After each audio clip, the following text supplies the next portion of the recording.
Hi friends, it's Rachael Smith here, your local mountain expert, real estate broker, and your guide to everything in Big Bear. Today we are kicking off a new series where I break down the real pros and cons of living in different parts of Big Bear, starting with one of the most iconic spots in the valley, Boulder Bay. So let's get into it. First off, Boulder Bay is pure magic. Think crystal clear water, giant boulders, and pine trees that look like they belong in a Bob Ross painting. This is one of the most photographed areas in Big Bear, and for very good reason. It just feels full. And if you're buying a second home or an Airbnb, this area delivers serious curb appeal. Homes here are tucked into scenic hillsides, many with filtered or full lake views, and you're walking distance to Boulder Bay Park, where you can launch your kayak, picnic, or just watch the ducks float by. Another big pro? It's quiet. Boulder Bay is on the west side of the valley, away from the hustle and bustle of the village and Snow Summit traffic. If you're looking for more of a retreat vibe, this area is for you. We're still only about a 5-minute drive to the village and maybe 10 minutes to the ski slopes. So you're close enough to the action, but far enough to feel like you're in a little lakefront oasis. Many of the cabins here were built in the 1950s and 1970s, and they've got that knotty pine, A-frame, lake cabin feel that you love. If you are into cozy and classic, Boulder Bay is calling your name. Okay, now let's talk cons. First up, inventory is tight. Because Boulder Bay is a smaller pocket and it's so desirable,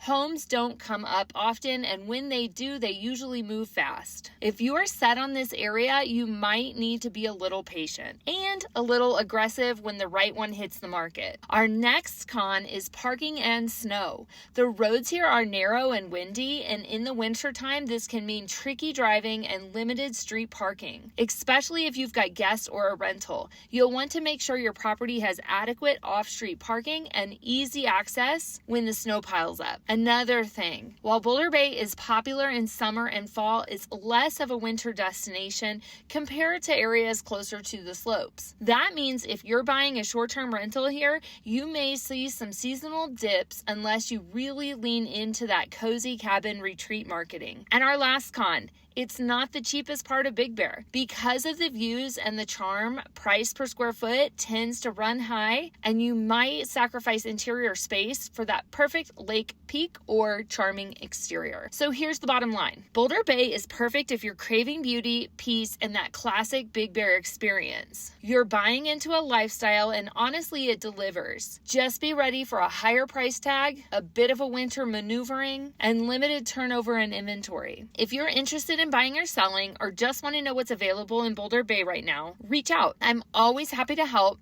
and stay tuned because next up, we're going to be diving into the pros and cons of Moon Ridge. Spoiler alert, it's wild in such a good way. See you around. Bye.